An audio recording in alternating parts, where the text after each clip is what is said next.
একটা স্প্রিট কিছুদিন আগে 30 টাকা দিয়ে কিনে খাইছি, এখন সেটাকে 35 টাকা কিনে খেতে হচ্ছে। 5 টাকা বাড়তি, সেদিকে যাব না। একটা ছাগলের দাম 15 লক্ষ টাকা হতেই পারে, বাংলাদেশে আওয়ামী লীগের সন্তানরা এটা আবার ভাবেন না, এটা পানি হুদা পানি দিয়ে করাচ্ছে। অরিজিনাল বিসমিল্লাহ, অরিজিনাল মাল। পয়েন্টে আসি, বাংলাদেশে আওয়ামী লীগের সন্তানরা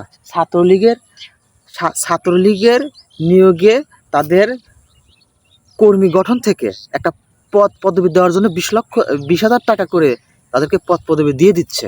সেখানে একটা ছাগলের দাম 15 লক্ষ টাকা হলে সমস্যাটা কি? স্পিডের দাম, একটা স্পিড 25 টাকা কিনতে এখন মানিব্যাগ বিলে 3বার তাকাতে হয়। মানিব্যাগটা আছে নাকি?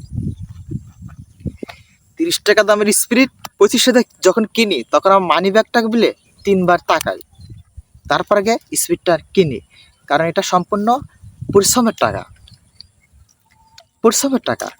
তো যে ছাগলটা 15 লক্ষ টাকা বিক্রি হচ্ছে, আমার বুঝে আসে না। আমার একটাই কথা, একটা ছাগল যদি 15 লক্ষ টাকা দাম হয়, তো ছাগলটার ভিতরে কি আছে?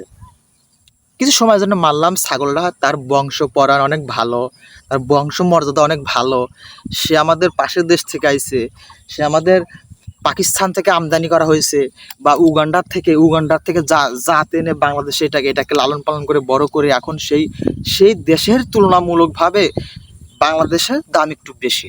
ভাবলাম 1%, 2%, 3% দাম বেশি, কিন্তু একটা ছাগল কি 15 লক্ষ টাকা হতে পারে? একটা ছাগল কি 15 লক্ষ টাকা দাম হতে পারে? ছাগল নামে তো সে হচ্ছে ছাগল নাকি? বাংলাদেশে যে জাতের ছাগলগুলো আছে, সেই ছাগলগুলোর ভিতর যা থাকে ওই ছাগলগুলোর ভিতরে তাই আছে। তার ভিতর 2টা কিডনি বেশি নাই, তার ভিতর লিভারও 2টা বেশি নাই, তার ভিতর চোখও 2টা বেশি নাই। আমাদের দেশি জাতীয় ছাগলের ভিতর যে জিনিসগুলো আছে, সেই জিনিসগুলো কিন্তু আছে না? আছে। লাড়ি ভুড়ি গোস্ত হাড্ডি বুড্ডি সবই একই সেম, তবে কেন ভিন্ন ভিন্ন দাম হতেই পারে। একটা ছাগল কি 15 লক্ষ টাকার দাম?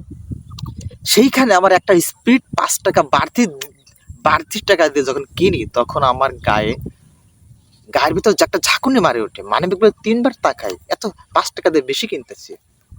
আর একটা ছাগল 15 লক্ষ টাকা দিয়ে কিনতেছে। আসলে মূলত এই ছাগলগুলো কারা এগুলো আমদানি করতেছে? যারা আমদানি করতেছে তাদেরকে আমি কিছুই বলবো না, তাদেরকে বলার আমার প্রয়োজন নাই।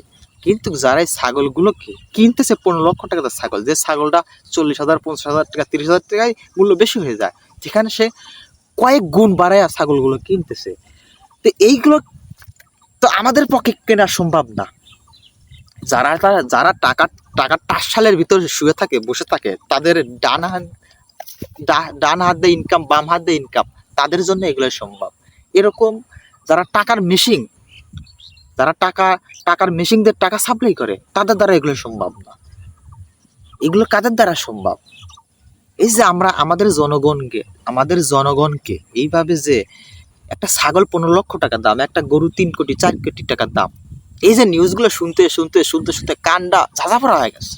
ভাই আর পারতেছি না ভাই তোদের টাকা বৈধ টাকা হোক অবৈধ, সেটা আমি বলবো না, সেদিকে আমার মূল পয়েন্ট না। আমার মূল পয়েন্ট, একটা ছাগল 15 লক্ষ টাকার দাম, এটা কেমনে ভাবে সম্ভব? এটা তো ভাই পারি না ভাই। তোমাদের টাকাটা আসলে যদি তোমাদের পিছনে যদি দুদক যদি লাগে, যদি একটু দেখতো যে তোমাদের টাকাটা আয়ের উৎসটা কোথায় বা টাকাটা আসে কোথায় থেকে, তাহলে ভাই এর টাকার রসটা বের হয়ে যাবে। কারণ এই টাকাটা তো কোথা থেকে আসে, এর উৎসটা কি? এইগুলো যদি আমাদের প্রশাসন, বাংলাদেশে যারা আসে, তারা যদি এইগুলো যদি একটু তদন্ত করে এই টাকাগুলো যদি আয়ের উৎসটা বাইর করতো, তেমন বোঝা যায় তো একটা ছাগল 15 লক্ষ টাকা দিয়ে একটা ছাগল কেনে কেমন করে।